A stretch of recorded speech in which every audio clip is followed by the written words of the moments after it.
South Africa, Nigeria, Kenya, and Egypt. How you guys doing? We are in big 2024, and you guys are actually making waves already. So my name is Say, and I'm here to share with you guys Africa's highest national debt burden in 2024. Okay, so African Facts Zone from X, a blog page that actually talks about African news, that actually find a lot of nice things to talk about on my YouTube channel here. Shared a post about Africa's highest national debt burden in 2024, and guess what? South Africa, Kenya, and Nigeria, you guys are all in here. So let's see which country that's releasing this. Okay, let's go. So African Facts Don't have this to say, says Africa's highest national debt burden in 2024. So number one, we have Egypt with $370.5 billion US. Wow. Number two, South Africa with $278.1 billion US. Number three, Algeria with $123.3 billion US. Number five, you have Morocco with $0.7 billion US. Number 6, you have Sudan with $94.9 billion US. Number 7, you have Kenya with $84.2 billion US. Number 8, you have Nigeria with $73.9 billion US. Nigeria actually have $73.9 billion US. Angola have been number 9, have $64.7 billion US. Number 10, Ethiopia having $56 billion US. So they also actually shared their source, and their source was from different statistics sources. You have CIC Data, and then Trending Economists, and also World Economists. So these are their sources that actually share this info about Africa's highest national debt. Okay, you all know that the bigger the debt of the country, that means the trusted their country economy is, because if you own a lot, that means people actually believes in you. That's why they actually gives you guys more loans. Okay, so if your country is found here, it's not actually a bad thing though. If only your country is able to pay and use the debt well, or their loans well, it's actually not a bad thing. But if your country is here and they can actually use their debt or their loans well, then it's actually a bad thing for you guys if your country is here. So it's like that. It's like it's good and it's bad at the same time. If your country actually utilize the debts or the loans they go for, it's not actually the bad deal. As for Egypt, you all know how Egypt is doing. Egypt is actually building a whole new other cities right now, building a whole different complexes, sporting complexes and all those things. Algeria also, on the other hand, also doing the same kind of things, building a lot of luxury things. South Africa actually bumping into their infrastructure things right now they are doing. And actually, South Africa's debt is actually locally made debt. So actually, it's cool. But countries like Sudan, Nigeria, Angola, we can actually not see how we use our debt or our loan for. So it actually have a bad impact on us. But it's all cool if your country is trusted enough to be giving such a loan. That means your economy have a potential to actually change for the best, okay? All right, good. Now let's see into it about their sources or how they came about with this. Let's see how credible their sources these guys stated for us. So I went inside and searched about CECIS. So I went there and found out that it says, founded in 1992 by a team of experts, economists, and analysts. So it says, CIC Data provide the most expensive and accurate data insights into both developed and developing markets. With our local experts on the ground in more than 18 countries, we are the service of choice for economics and investment research by economists, analysts, investors, corporations, universities around the world. So actually, these guys have been here since 1992. Okay, pretty long years, and they actually believe that they have a lot of team of experts in 18 countries that actually does it, from people from different universities around the world, investors, analysts, corporators, big economists, and all those kind of people who are out into this whole thing. So they actually believe that they have an accurate sources here. So I'm here to share with you the source of this whole thing and how they came about with this. All right, so as this thing was shared on X, mostly by African Facts Zone, it actually brought a debate on there, which African countries started to debate on. Okay, so our first comment, we have this Nigerian came in and says, I know that our economy is not as particular as we Nigerians want it to be, but yet when it comes to debt to GDP ratio, Nigeria is actually doing well very compared to other African nations.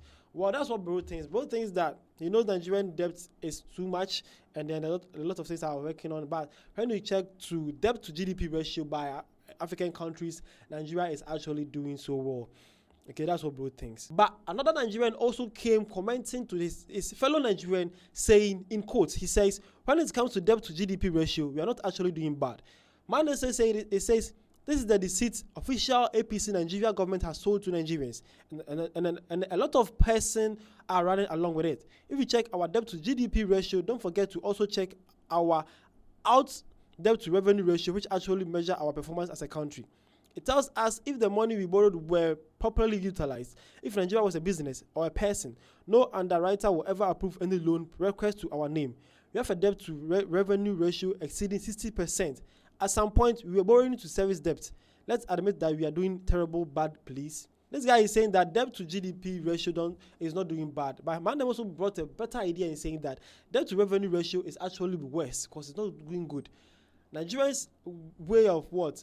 Their debt to their GDP, this man them think is good, but the debt to revenue ratio, well, that means how they utilize or how they get revenue back to pay their debt is not looking good. That means Nigerians are failing on taking taxes from their citizens or how they can get taxes to feed their country or pay their loans. It's not doing actually good. Most of their raw materials or the things they have on their lands are all on loans right now that they cannot use to pay their debts. So the only mobilizing way they can pay their debts is by taxing the people. And that one also, they don't have the techniques or the inquiries or the things to actually tax their people.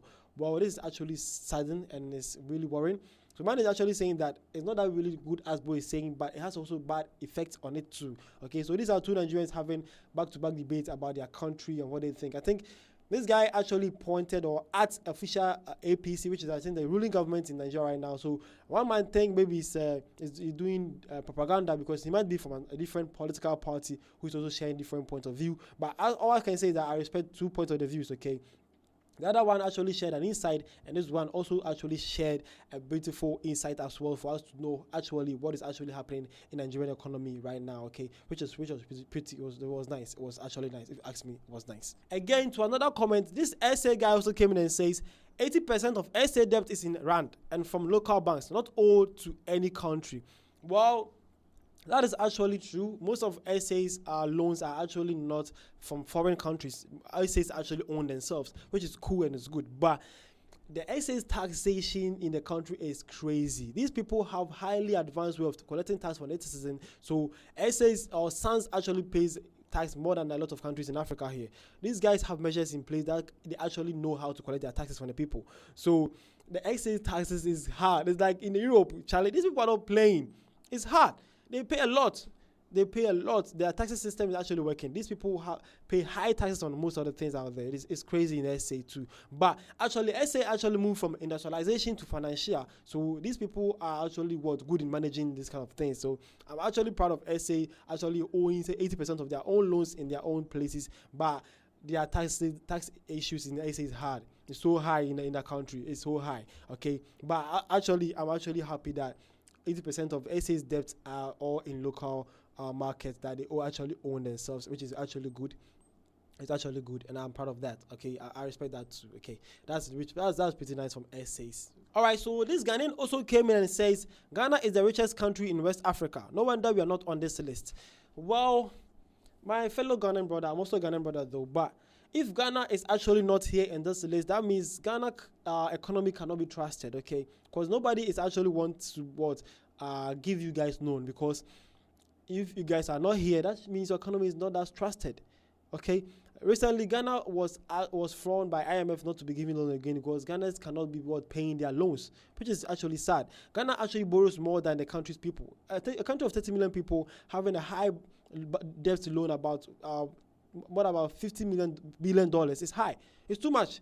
30 million people and having this high kind of loans is very, very serious for Ghana to talk about this. Okay, so actually it's not a good news for Ghana not being here, because it means it shows that how economy cannot be trusted, and also shows if Ghana was supposed to be here too, that means we are doing so much borrowing and actually have nothing to show for. Okay, so it's actually not that good to be here, and it also shows that we are really not trusted enough to be giving loans, because we will default on the loans. We can't pay.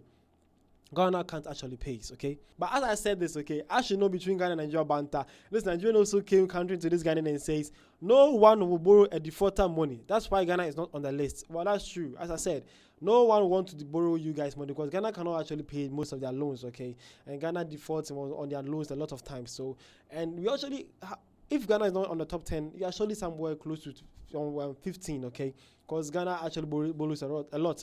And if you check about our population with the number of borrowing we are doing right now, it actually doesn't speak a good volume for our economy too. So really, this is not nothing to be happy about. It's actually not something to be happy about, Kra. Okay, so this was what happened in Africa when African Fact Zone shared Africa's highest country with national debt burden in 2024.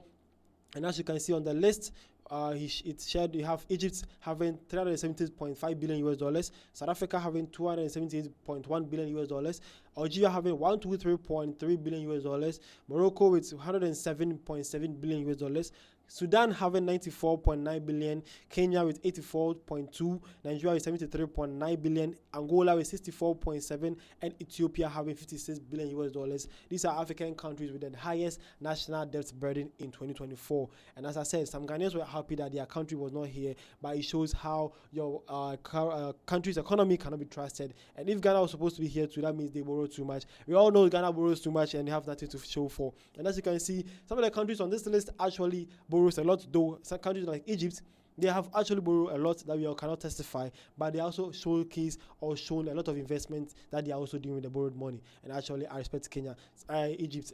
Some people are now calling Egypt like the Dubai of Africa right now, because these guys are building a whole crazy new cities that they are really need to be a part for. Okay, so my name is Vidal Say, and I was here to share with you guys Africa's national highest debt burden in 2024. See you guys around.